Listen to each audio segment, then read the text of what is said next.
He's absolutely right. That is the liberal message. He speaks the liberal message well. But since this represents the talking points of rational religion, no humanist or Unitarian or freethinker was invited to Newtown. Ed Wilson, minister of this church, served our congregation in the late 40s, was a signer of the historic Humanist Manifesto 1933. The manifesto gave sound testimony to the perils of religious superstition and the triumph of reason. Now, that manifesto says in part, and I quote, "Man will learn to face the crises of life in terms of their naturalness and probability.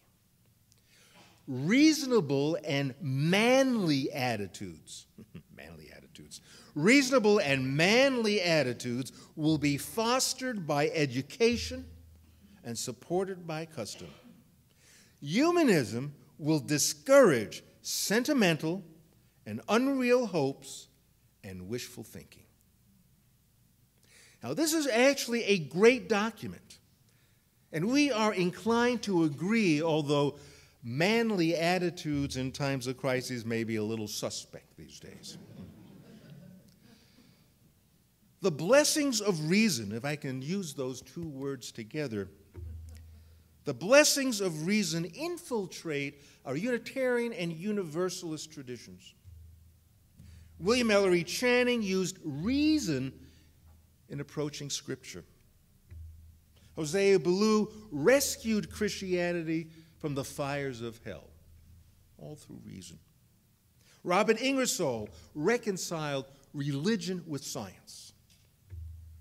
It's a tradition that makes us proud. At least it makes me very proud.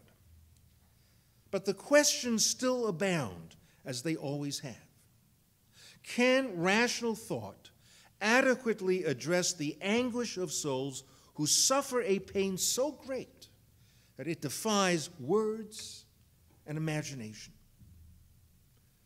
Are we incapable of responding with a language of poetry and metaphor that in fact supersedes logic because it's directed to the heart, not to the mind?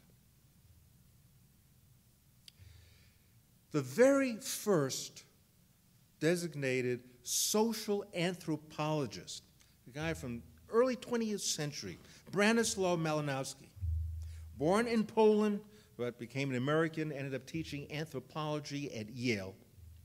Malinowski wrote a very simple synopsis on the origins of religion. I think it's very helpful. It goes like this, very short, very short. Religion, he says, religion is not born out of speculation or reflection, still less out of illusion or misapprehension, but rather, religion is born out of the tragedies of human life, out of the conflict between human plans and realities. Can rational religion speak to the conflict that results from human plans abruptly severed by realities? In Newtown, Connecticut, 20 first graders went routinely to their suburban school one morning.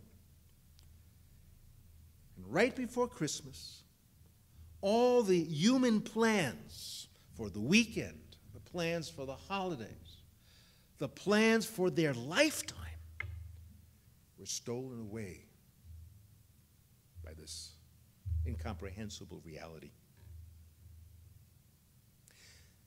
Bill Murray writes, "To be human is to endure pain and loss and the separation of death." Well, I say, give Bill Murray an A for describing the human condition.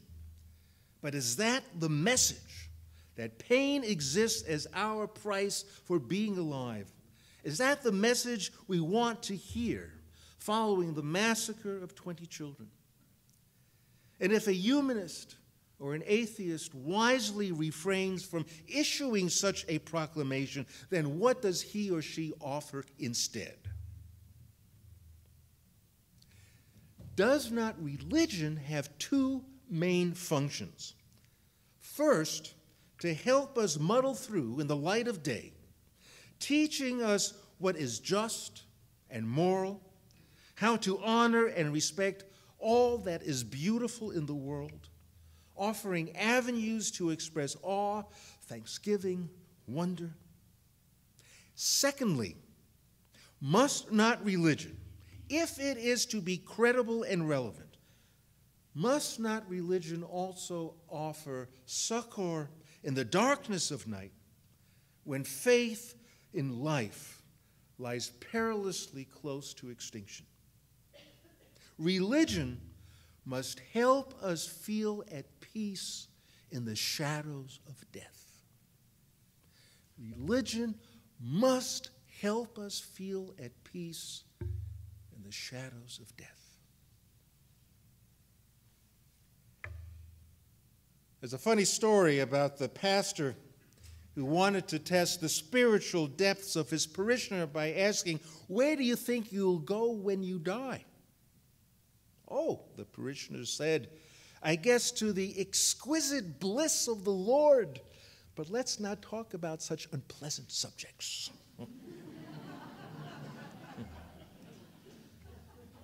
Walker Percy made a similar observation in his novel, The Last Gentleman. If the good news of the gospel is true, why is no one pleased to hear it? At some point in our lives, all of our lives, regardless of our religious dispositions, sometimes the need assuredly arises to talk about such unpleasant subjects. And when these unexpected situations arise, from where do we draw comfort? From the piercing theorems about life's random misfortunes, or from the literature of poets and prophets who speak of healing as a gift of grace? Native Americans talk of the deceased as having gone to the other side. And I think we can relate to that image far better than discussing loss in rational terms. The other side represents something we can imagine graphically in the whirlwind of incomprehensible loss. And sometimes we hear mention of the mystery to which we return after our brief sojourn on earth. Mystery. Mystery shields us from having to formulate concretely what just happened.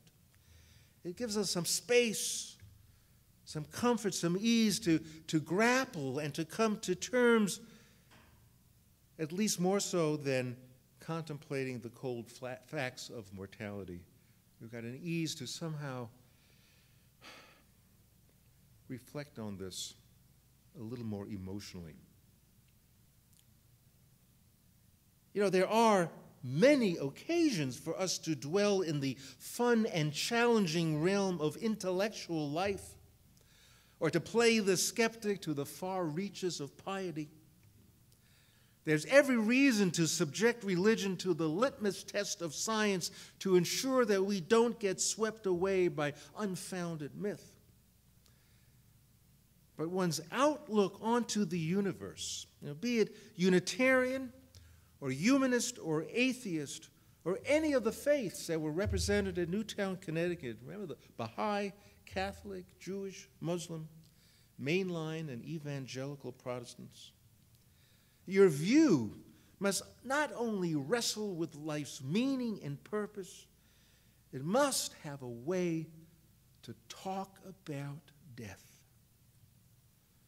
Those who grieve do not cling to pithy answers like more angels are wanted in heaven, but they need at bottom an understanding that existentially you feel their pain and suffering without examining it under the objective lens of a microscope.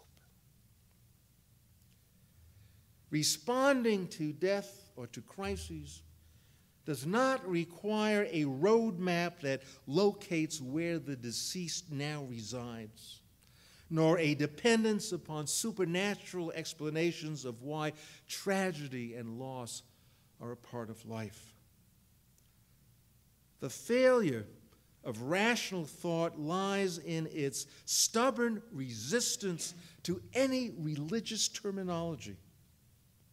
The language of hope and possibility is often dressed in religious garb, as it should be, because that is one of the functions of religion. How does rational discourse communicate, I suffer with you? And so the humanists and atheists are absent from the public rituals of mourning. They have little to offer outside of raising funds for funeral expenses. Although that may undoubtedly be appreciated, it cannot stand alone as a response to death. And until rational people come to rationally understand that they must help others find peace even in the face of death, their rational organizations will remain small in number and unfulfilled as a valued religious expression. We in this church provide a very supportive and helping community to members and friends who confront tragic circumstances. We're not perfect, but we're getting much better at it. And we also need to understand that our role as a religious body lies not exclusively in providing leadership for issues like gun control, environmental degradation, marriage equality. Yes, that comprises an extremely important aspect of who we are and what our mission is. But if we are to regard Unitarianism as a religion in every dimension, we must create an environment where all are able to feel at peace, even in the shadow of death.